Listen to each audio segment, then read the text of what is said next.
In this short teaching, I'm going to be resolving the vision of the rabbi who saw 2 thrones in heaven, and I'll be doing so through an understanding of the Sephirot, the tree of life, in Kabbalah.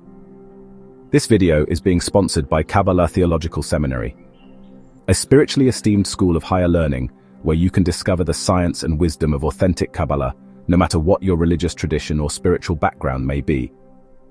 Visit their website at kabbalahseminary.org to learn more. In the mystical journey of Jewish tradition, some visions are so profound that they risk being misunderstood when seen without the proper lens. One such vision is that of Elisha ben Avuyah, known as Aher, who reportedly saw 2 thrones in heaven and concluded there must be 2 powers. This led him down a path of heresy, becoming one of the most tragic figures in rabbinic history. But what if the vision was not false, only misinterpreted?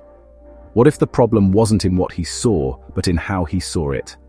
In this video, we'll explore a new Kabbalistic understanding of this vision, one that draws from the structure of the Sephirot and reveals a deeper unity hidden within apparent duality.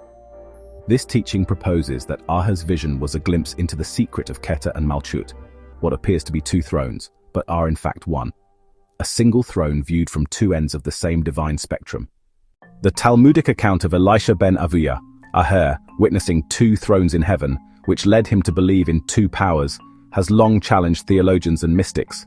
Yet when seen through the lens of the Sephirot and the inner structure of divine reality, this apparent duality dissolves.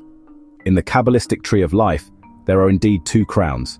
Keter, the supernal crown, the highest sephira and source of all emanation, and Malchut, the lowest sephira, often called Keter Shebtakton, the crown below, the vessel into which all upper light flows. Both are referred to as thrones, one above, one below. What Aher saw may have been a legitimate mystical vision, but misunderstood due to a linear perception of reality. He saw 2 thrones, but lacked the conceptual framework to realize they were reflections of one another, Keter Elyon and Malchut, the beginning and end of the same divine circuit. When viewed from a 2-dimensional perspective, the Sephirot appear as distinct and separate spheres, like dots on a flat diagram. But in truth, they are nested lenses, like a spiritual telescope, through which divine light passes and refracts in multiplicity, yet remains unified at its source. Just as a telescope aligns many lenses to focus on a single reality, so too the Sephirot, when aligned in consciousness, reveal their oneness. What looks like 2 thrones from below, separation between the world of emanation and the world of action, is in fact one continuous throne when seen from a higher vantage point.